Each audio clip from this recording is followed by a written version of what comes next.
Professor Velk'thar had taught xenobiology at the Galactic Academy for 600 cycles. 600 cycles of explaining to eager young minds why certain species evolved claws, why others developed telepathy, and why a select few unfortunate souls were born on what the galaxy classified as Class 7 Deathworlds. He had never in all those cycles been interrupted quite like this.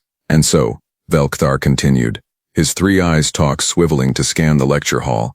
We arrive at classification tier Omega, the absolute pinnacle of planetary hostility. Only 12 planets in known space carry this designation, and of those 12, only one has produced sentient life that not only survived but thrived. The holographic display behind him flickered to life, showing a blue and green sphere rotating slowly in the void. Gasps rippled through the assembled students. A Corvellian in the front row actually fainted. The meditation crystals of a Zentari monk shattered on the floor. Earth, Velk'thar announced with the dramatic flair that had made him legendary among the student body. Designation Terra, home to the humans. That was when the human raised her hand. Not politely, mind you.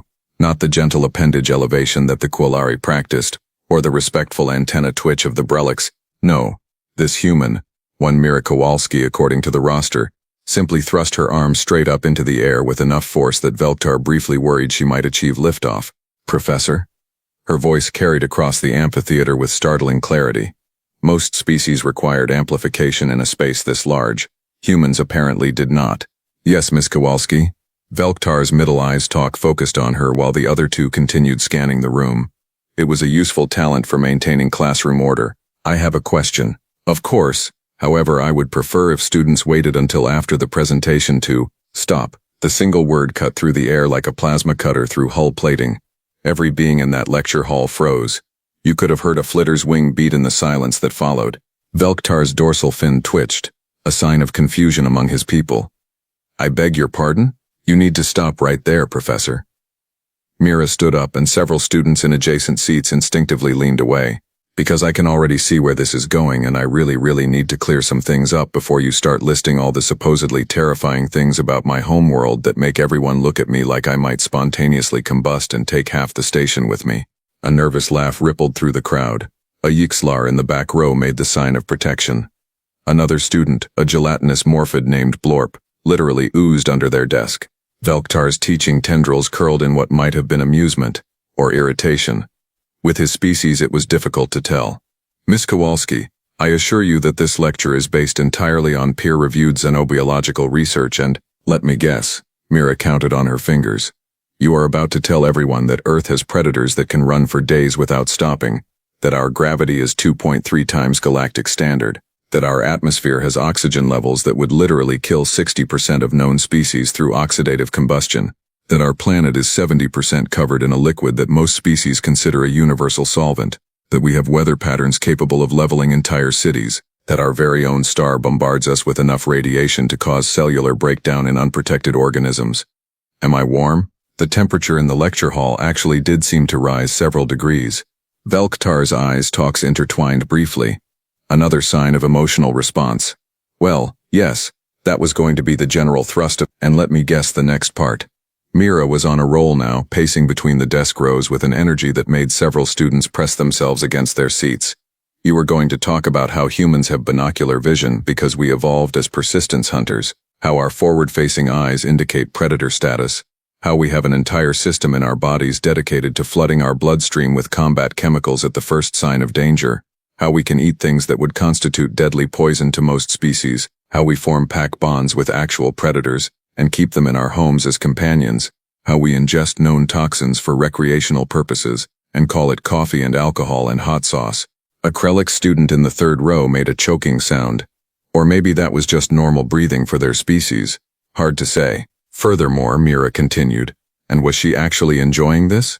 You were probably going to mention that humans have killed each other in wars numbering in the millions, that we have survived multiple extinction-level events, that our children's entertainment is filled with violence and predation, and that despite all of this we somehow convinced the Galactic Council to let us join the community of civilized species. Does that about cover it, Professor? Velk'thar's fin had gone completely rigid. That is, remarkably accurate, Miss Kowalski. Thought so. Mira crossed her arms. I have sat through 7 of these presentations since I arrived at the Academy. 7. Every single professor, with the best of intentions I'm sure, decides that their xenobiology or cultural studies or whatever class is the perfect opportunity to simultaneously terrify and fascinate their students with tales of the Deathworld barbarians. Now see here, Velk'thar began, his teaching voice taking on a slightly defensive edge. The purpose of this lecture is educational, not sensational. Students need to understand the full scope of environmental pressures that shape species development. Oh, I agree completely. Mira's expression shifted to something that might have been a smile but contained far too many teeth for comfort. So let's educate them properly, with context, and maybe a bit of truth instead of the highlights reel that makes me sound like I wrestle gravitational anomalies for breakfast. A brave Skeltari student raised a tentacle. Do you not wrestle gravitational anomalies for breakfast?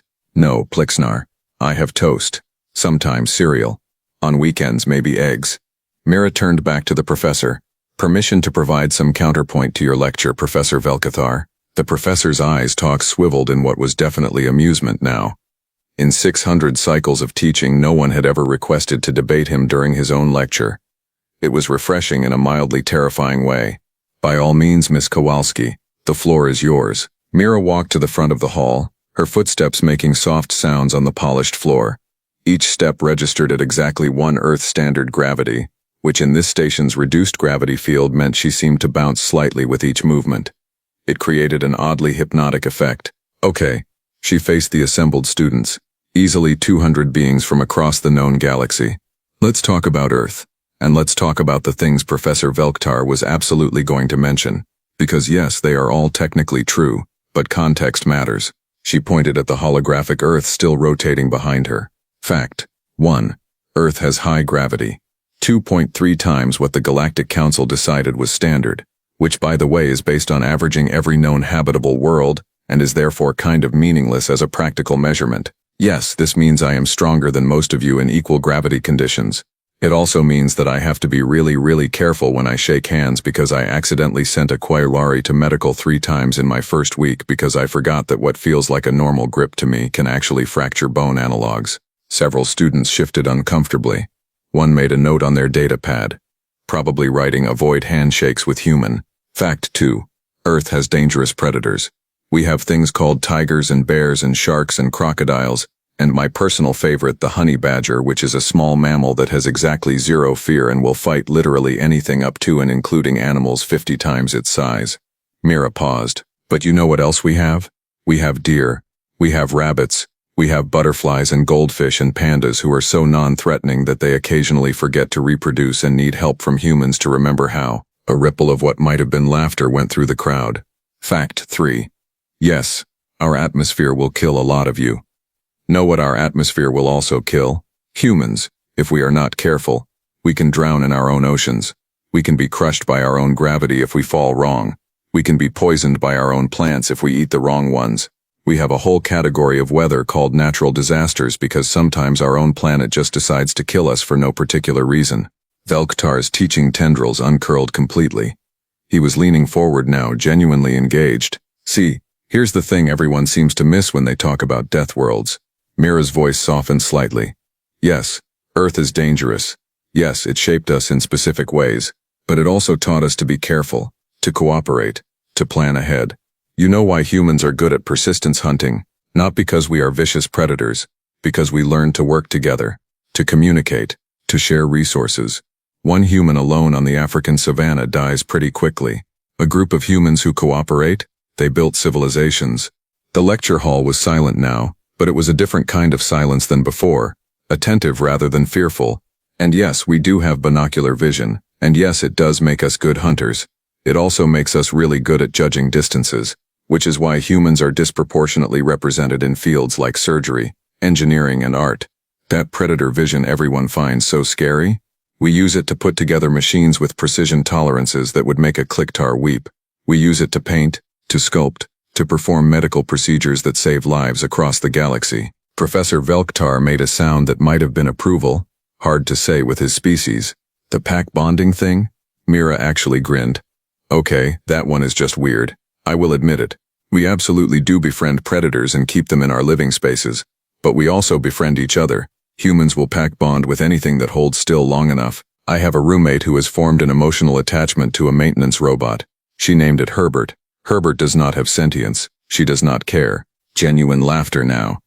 Even some of the more nervous students seem to be relaxing. My point is this.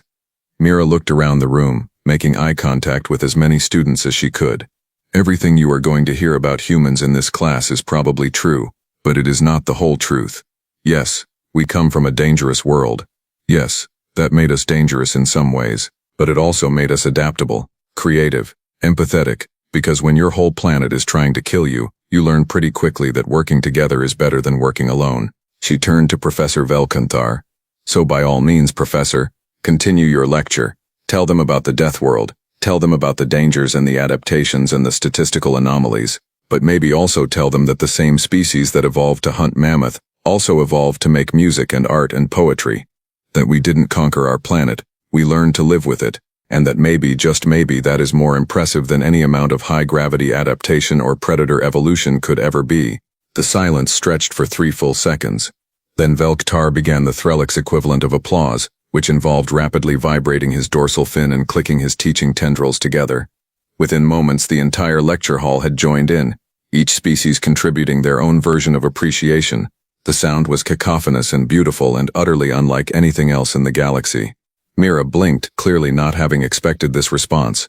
Her cheeks colored slightly, a human indication of emotional response that most of the class had learned to recognize. Well then, Professor Velk'thar said once the noise had died down, I believe we have just experienced a practical demonstration of another human trait, the ability to give rousing speeches under pressure. Miss Kowalski, would you be willing to assist me with the remainder of this lecture? I believe your perspective would be invaluable. I would be honored, Professor. Excellent. Then let us continue with the curriculum. But first, his eyes talks focused on the entire class. A question for all of you. After hearing Miss Kowalski's counterpoint, how many of you still believe that humans are simply dangerous predators to be feared?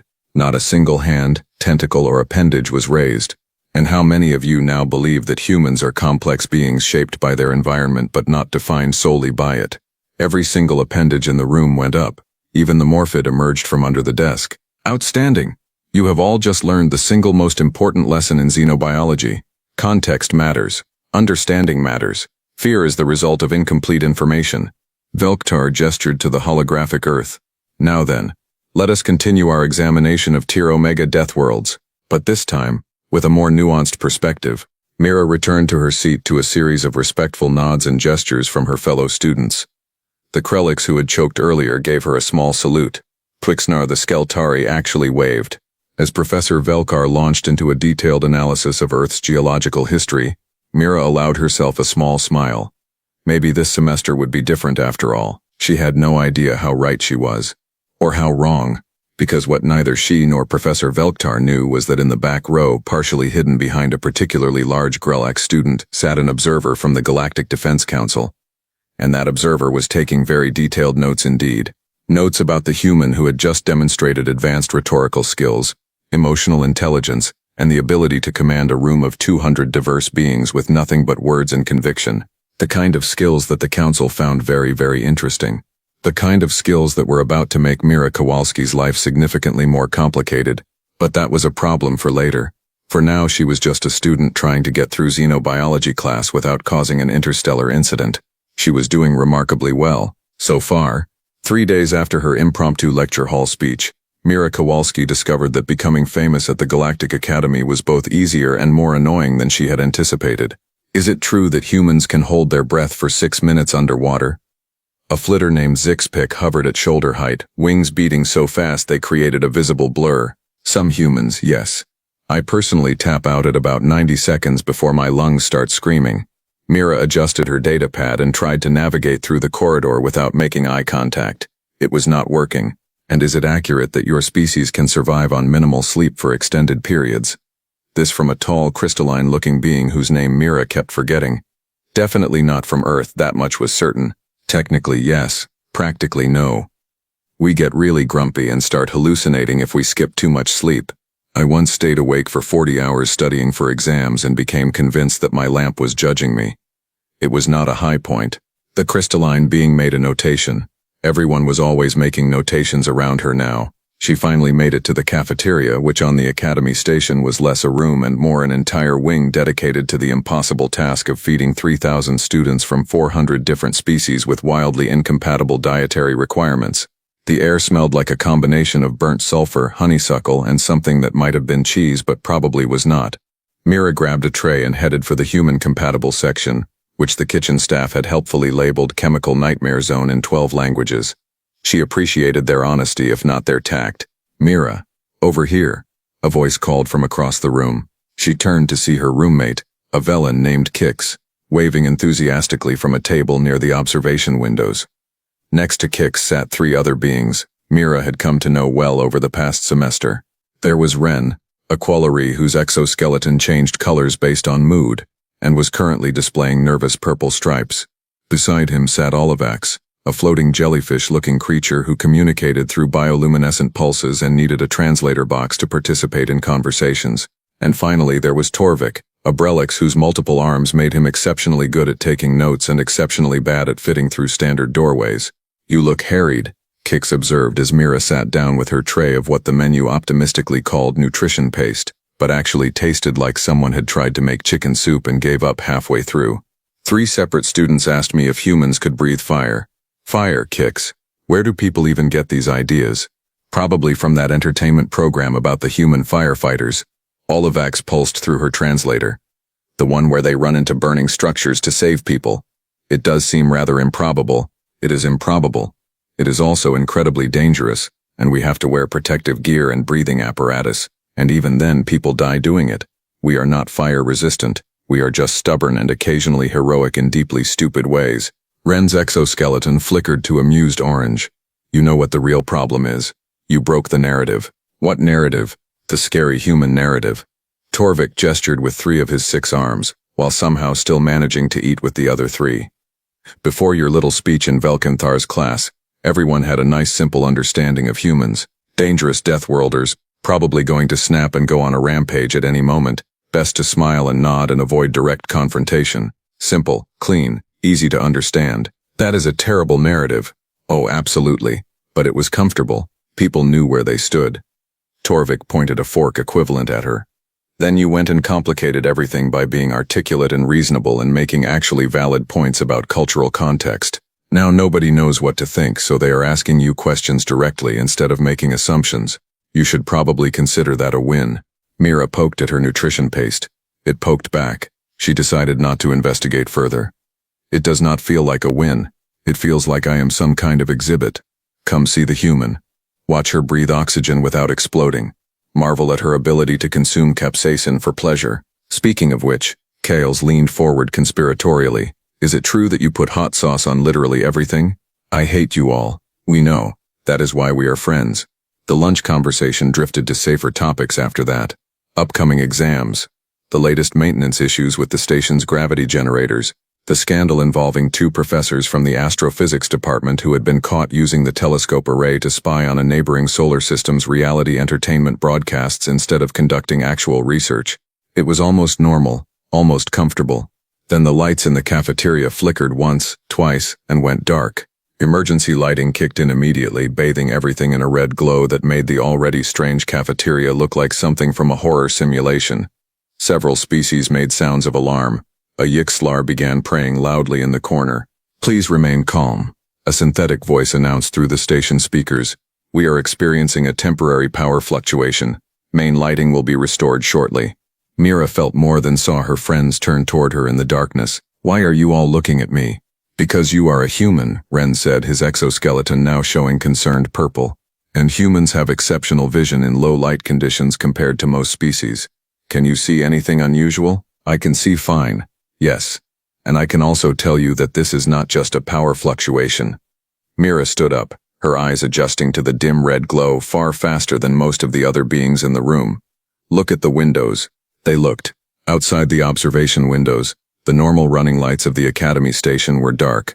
But more concerning, the lights of the nearby docking ring were also offline, and in the distance the navigation beacons that normally marked the approach lanes were simply gone. "That is not good." Olivax pulsed, her bioluminescence flickering nervously. "Attention all students and staff." A new voice came through the speakers. and Mira recognized it immediately. Professor Velk'thar, his usual calm teaching tone was strained. "We are initiating emergency protocols. Please proceed to your designated shelter locations in an orderly fashion. This is not a drill. Repeat, this is not a drill." The cafeteria erupted into chaos.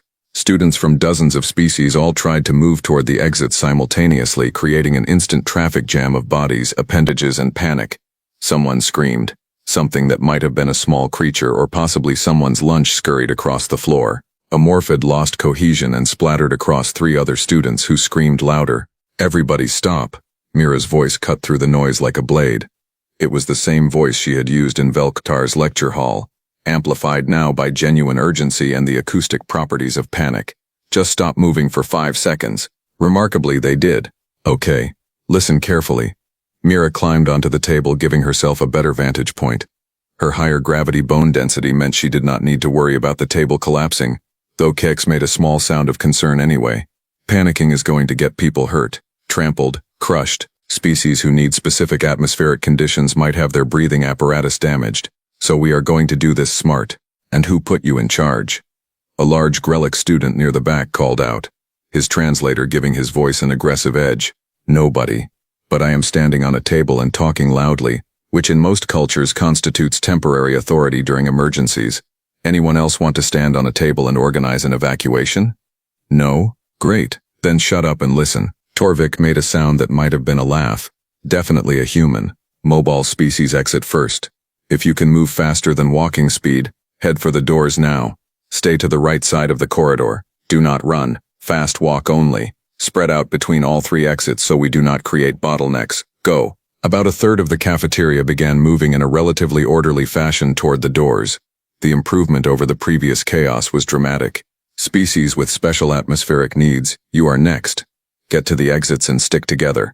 If anyone's equipment gets damaged, others can help. Move." Another portion of the crowd flowed toward the doors, this time with students actively helping each other navigate. "Everyone else, count to 30 and then proceed. Slowly, carefully. Help anyone who needs it." Mira hopped down from the table and turned to her friends. "We should probably get moving too." "That was impressive," Kale said as they joined the flow toward the nearest exit. "Very decisive, very commanding. Very human, you mean?" I was trying to be diplomatic. They made it into the corridor, which was filled with students all moving in various directions with various levels of organization. The emergency lighting cast everything in shades of red and black, making it difficult to identify specific beings in the crowd. "Does anyone actually know where our designated shelter location is?"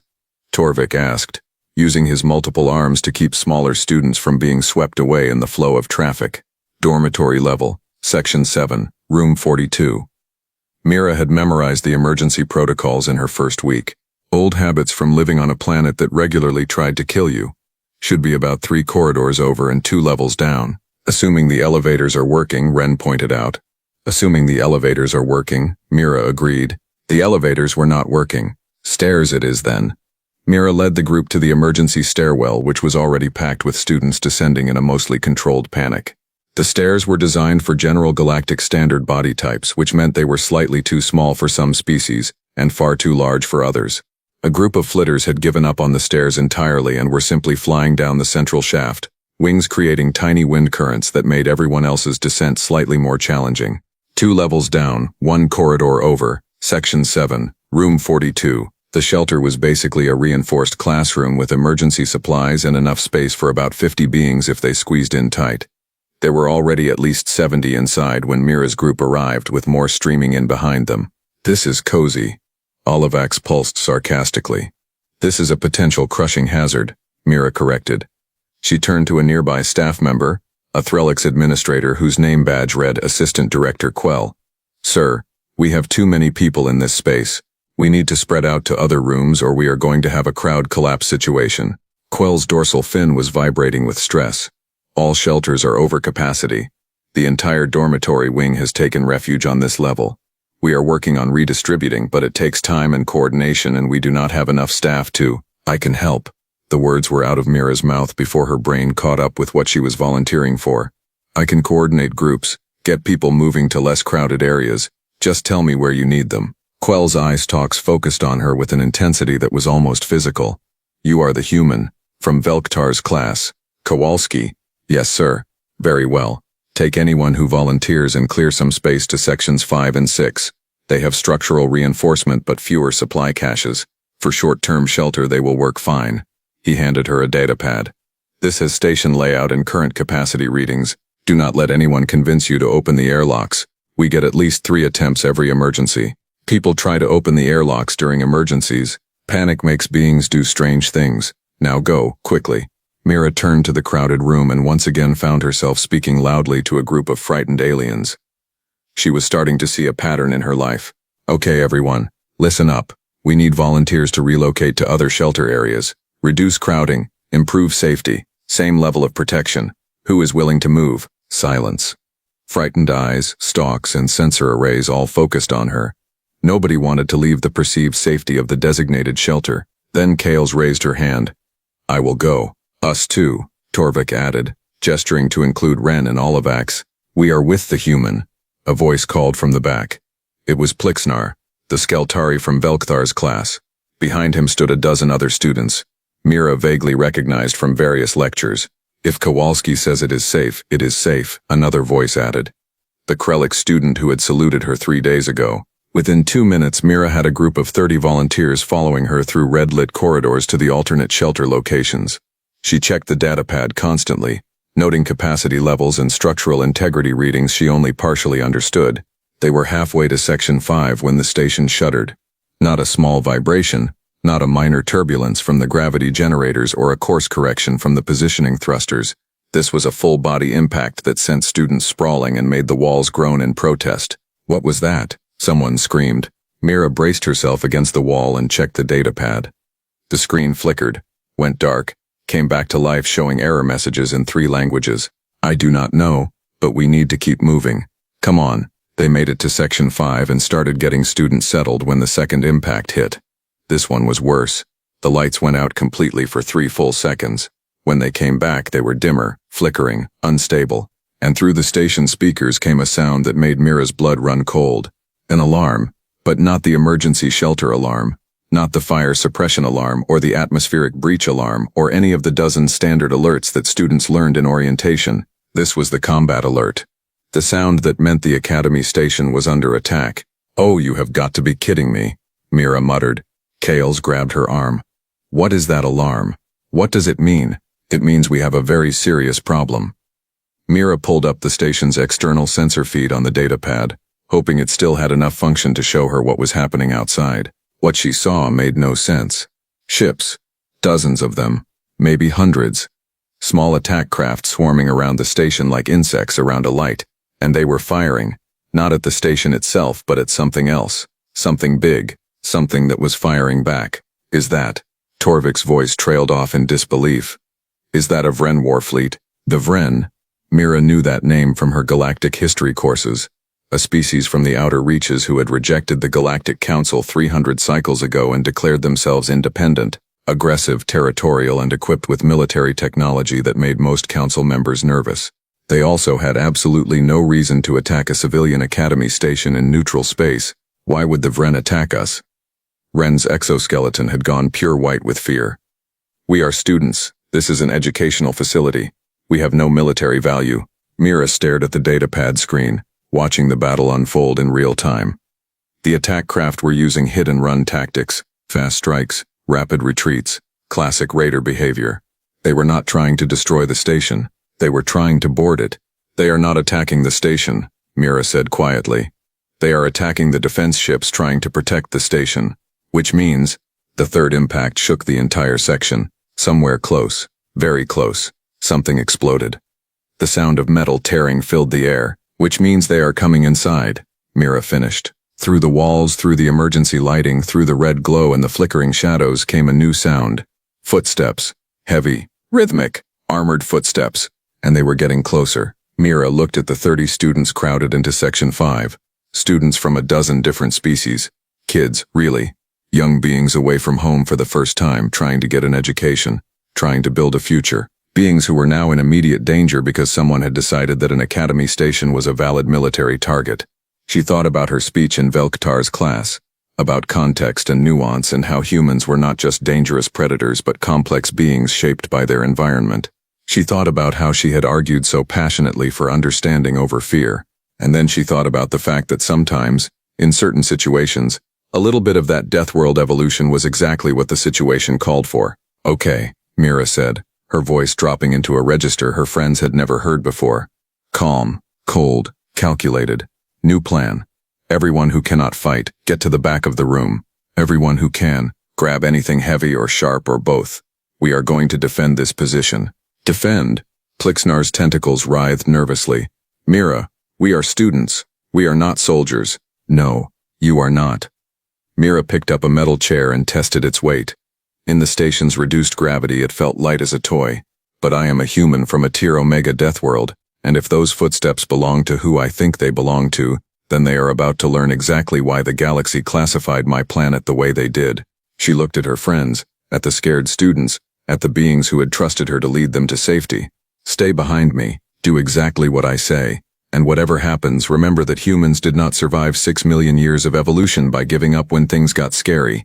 The footsteps were closer now, just outside the door. Mira raised the chair and smiled. Not a friendly smile, a human smile, the kind with teeth. Let's give them a proper Earth welcome. What do you think Mira does next? Drop your thought in the comments. If you enjoyed this, hit and like, subscribe. Thanks for watching. See you next time.